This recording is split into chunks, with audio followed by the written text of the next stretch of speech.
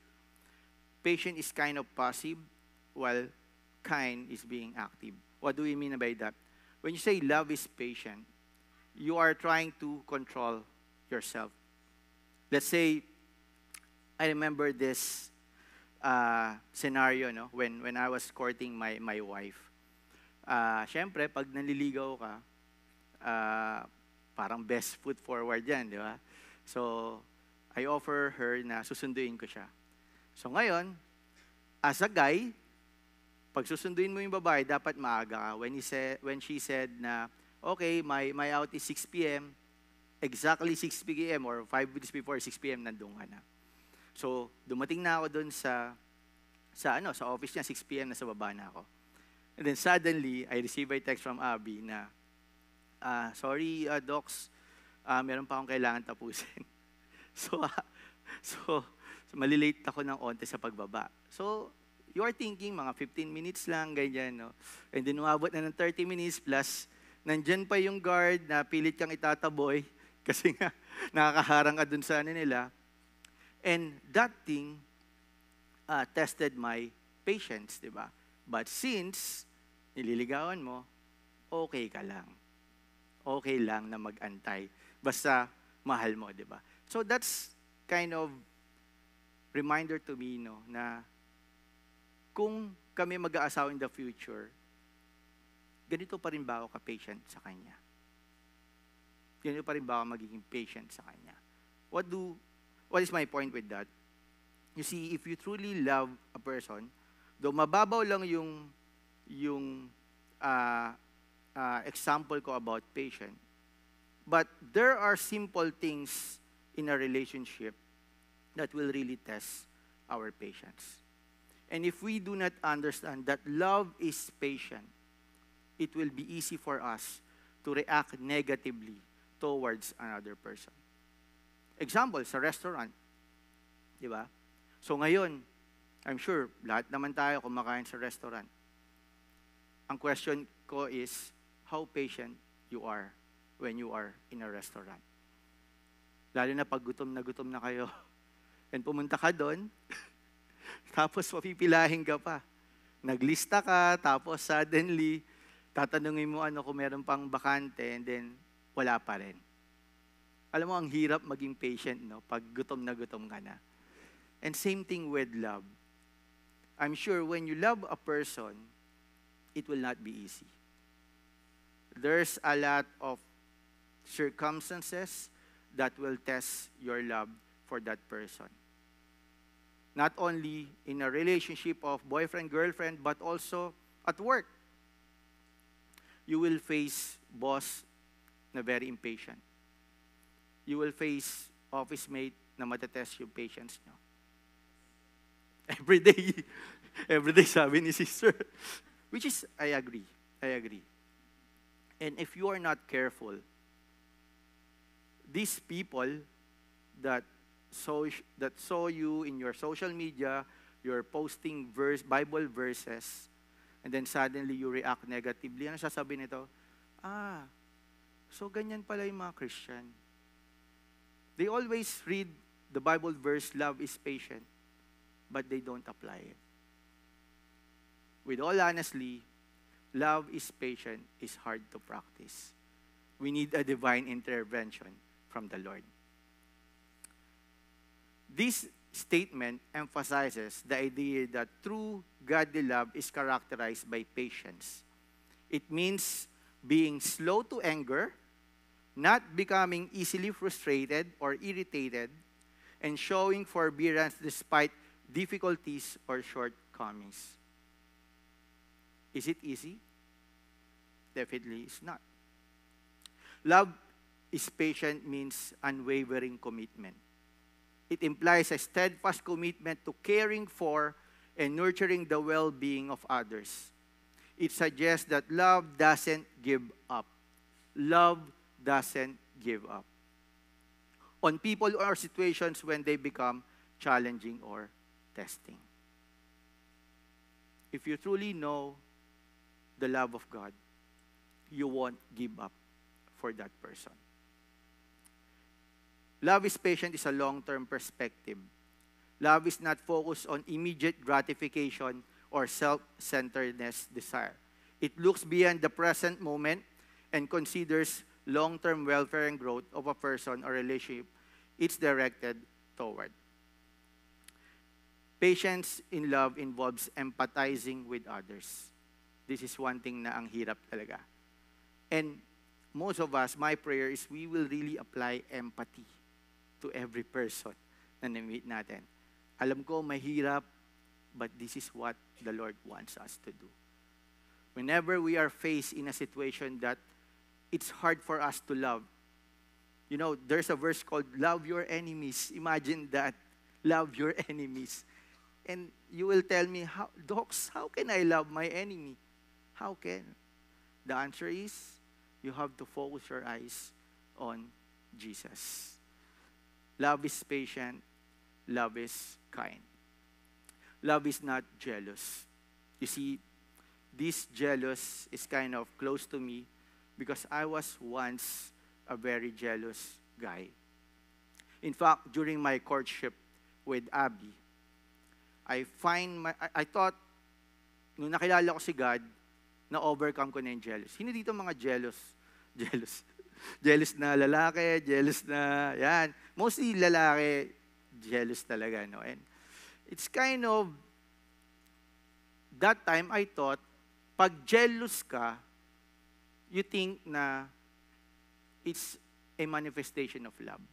Kala mo ganun. Kala mo na pinoprotektan mo siya, that's already true love, no? But you know what?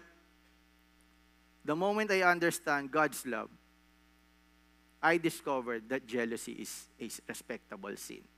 I read a book called Respectable Sin, and from that moment, I told to myself na, Docs, kahit mahirap na hindi magselos, you have to do it. So, men, because you know what, jealousy can really cause you to do things na ayaw niyong mangyari. Believe me. So, if you think that you are struggling with jealousy, pray for yourself, read the Word of God, be accountable to your D group leader or join a small group. Kung hindi pa, because that will save you from chaos in your life, no? So, jealousy, no? So, during that time, nung na-realize ko na jealousy is a sin, kasi ganito yung nangyari. Parang I saw Abby, she was a salesman, or until now, she's still a sales lady, ano ba tawag sa'yo? Saleswoman, no? Nalilito na ako, no? Kasi jealousy, medyo natatakot kasi ako minsan, nahiya akong sabihin na seloso akong tao, but this night, I have to tell you and I have to admit that I am such a jealous person, no? And during that time, meron siyang ka-meeting. And sa sales, you know, it's normal. Ako kasi sa IT, parang feeling ko hindi yun normal. Kasi basta nandito kami sa computer, okay na kami mag-isa, mag-work with the team. Most of the time, lalaki, no? So, when nakita ko si Abby, take note, nanliligaw pa lang ako nito, ah. Nanliligaw pa lang ako sa kanya. Seloso ko na. And I'm quite confused why the Lord is, you know, sabi ko, Lord, akala ko, naintindihan ko ng jealousy kasi nagbasa ako ng respectable sin. And na-realize ko na sin yan, ayoko nang gawin. But ganito, parang, alam mo yun, parang, you know, ganun yata talaga when you are in love, God is put you in a situation na kailangan ng matest. And na-test nga ako doon with that kind of, ano. And true enough, during that time, hindi ko alam kung aaminin ko kay Abby na nagsiselos ako. And then I asked my D group leader, sabi ko, bro, I have a confession. Kasi hindi ko maintindihan yung nararamdaman ko. Parang sabi ko, nanliligaw pa lang ako dito, alam ko wala akong karapatan, bakit nagsiselos ako? And sabi niya lang, alam mo, you just have to be honest with the Lord. And then, for some instance, napunta kami, nung nag-uusap kami na Abby, napunta kami sa situation na yun. And nagulat ako, sabi ko, bakit naglalabasan itong mga negative na things about sa akin, no? And you know what? My wife is, during that time, nagpe-pray pala siya. Sabi niya kasi,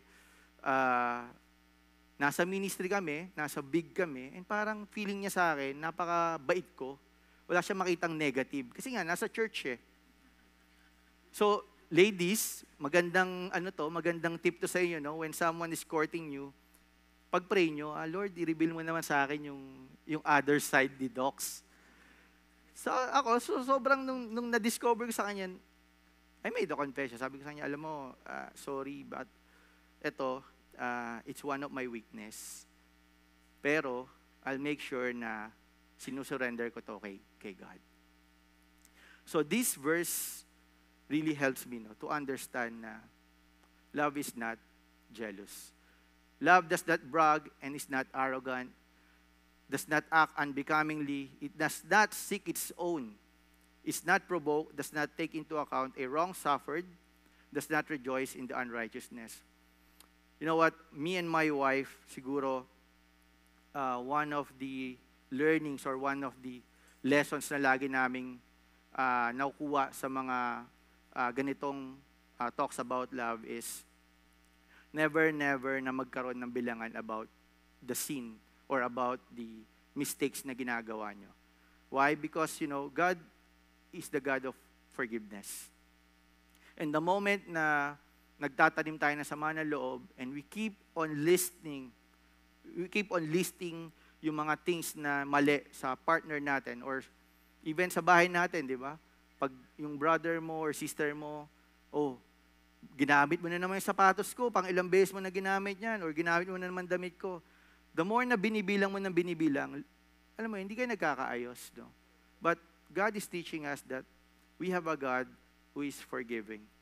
If God forgives our sin, how can we not forgive our brothers or our sisters?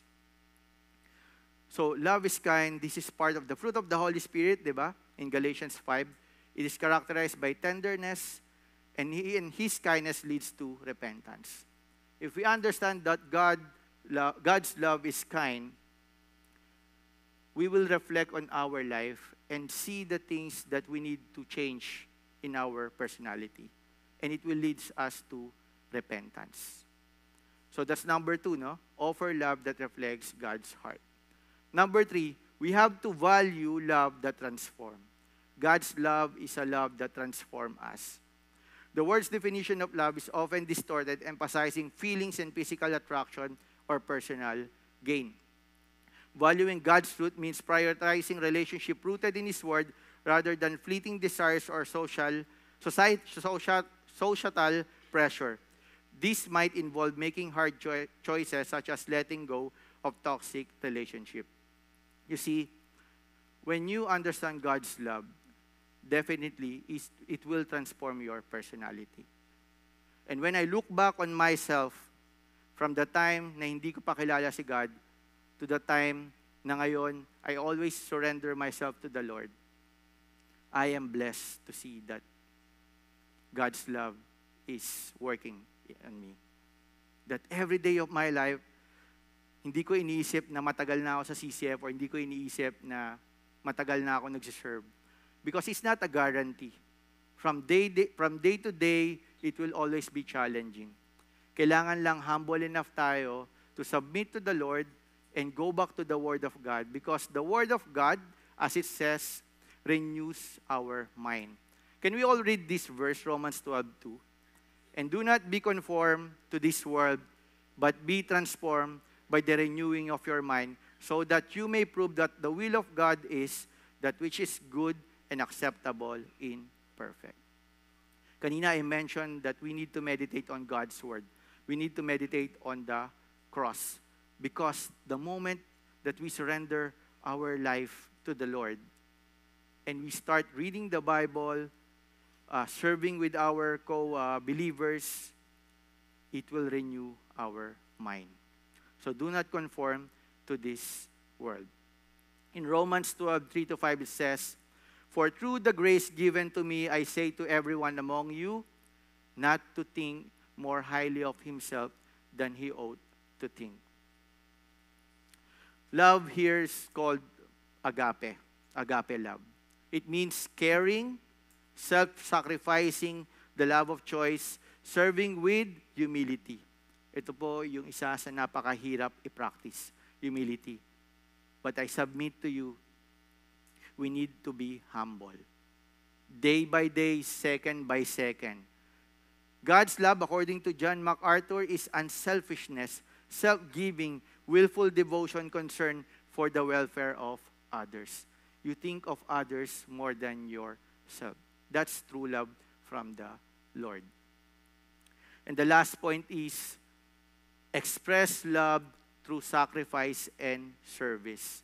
Kanina, di ba, meron tayong mga drama dito, di ba? And I praise God for our actors, no?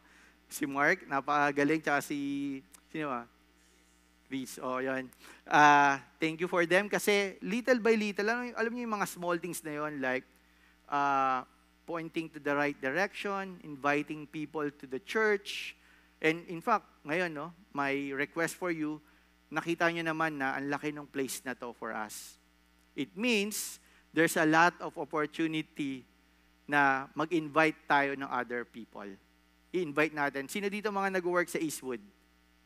Ayan. Imagine niyo, my challenge for you, if you invite one of your office mate here, kung 10 kayo ngayon, times 2 na, plus 10 na tayo agad next week, di ba? So, dadami tayo ng dadami. Why I'm saying that? Because, personally, ako din nakilala ko si God when one of my office mate invited me in a Bible study.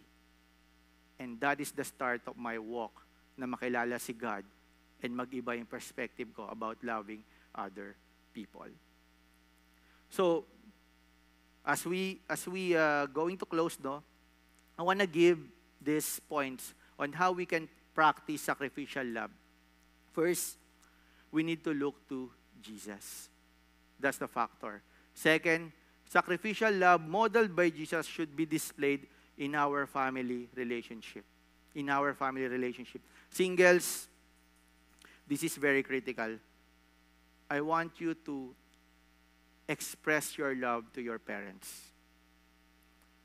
We're living in a world na little by little, yung love ng mga anak sa parents nawawala habang lumalaki sila. And I want to remind each one of us that our parents' love is a great example of God's love for us. Imagine yung mga parents natin yan, during the time na nag-aaral tayo, they do everything for them na mabuhay kayo. They do everything. They do all the sacrifices. They do the love that they want. Lahat ng trabaho pinapasok nila para lang magkaroon tayo ng magandang kinabukasan. So my humble request for you singles is to show that love to your parents. Because hindi natin alam ang araw, no? Hindi natin alam. Maybe magulat na lang tayo isang araw. I mean, ako personal, no? Ito yung conviction ko na ayokong dumating ako sa point na pag nawala yung parents ko, manghihinayang ako or mapapaisip ako na bakit kasi hindi ko ginawa itong mga bagay na to nung nabubuhay pa siya. And I see that in many of the funerals na napuntahan ko, no, na they regret na hindi sila nag-spend time with their parents. So, that's my humble prayer for each one of us. Our sacrificial love is to worship God. We love God by following and obeying Him. Kaya we need to meditate on God's Word. We need to meditate on the cross. Count everything as loss in comparison to knowing God. God is above everything. Love and serve the body of Christ, no? So, dito, we need volunteers. Kanina, sabi ni Jeff, no? So, I encourage you, no? If you have time, please serve with us because, you know, there's a lot of benefits of serving the Lord. And love those that are marginalized in the society. So, let me end with this verse in Romans 12:9-13. Can we all read this? Let love be without hypocrisy. Abhor what is evil. Cling to what is good. Be devoted to one another in brotherly love. Give preference to one another in honor, not lagging behind in diligence, fervent in spirit, serving the Lord, rejoicing in hope, persevering in tribulation, devoted to prayer, contributing to the needs of the saints, practicing hospitality. Foundation of love. Love begins with knowing God. Offers love that reflects God's heart. Value love that transforms. Express love through sacrifice and service. Can we all bow our heads? Dear Heavenly Father, we thank you, Lord, for this wonderful message about the foundation of love. Thank you, Lord, for reminding us that your love is unselfish, Lord, that your love is unconditional. So I pray, Lord, that each one of us here tonight, whatever we learn in this message, we will practice it in our house, in our work, in our friends. Lord, we cannot love the way you love us. We need you, Lord. We cannot do this alone. So we pray that you will bless each one of us with the power of the Holy Spirit. Lord, give us a heart that is loving, a heart that is patient, the heart that is forgiving. And so, Lord, we thank you, Lord, for your love. We thank you for dying on the cross for our sins. And Lord, as we end this message, we ask for your forgiveness. Cleanse us from any unrighteousness. And just allow us to fill our hearts with so much love that will it overflow to the people around us. Lord, we thank you and we praise you. In Jesus' name we pray. Amen and amen. God bless you, everyone. All right, praise God. Would like to invite everyone, please stand. And let's sing this response song, our response song for tonight.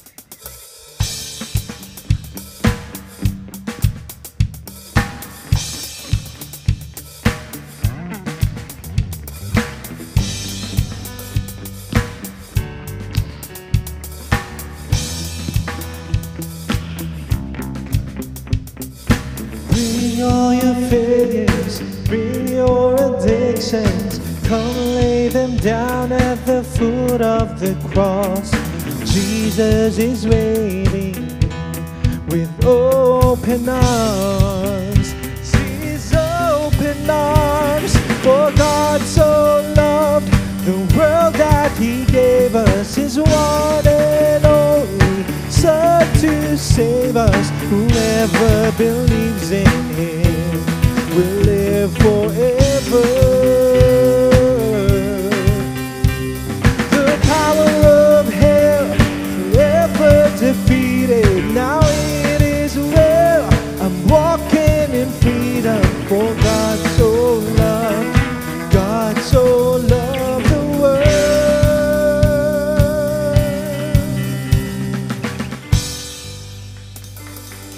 I praise God for His word through our brother.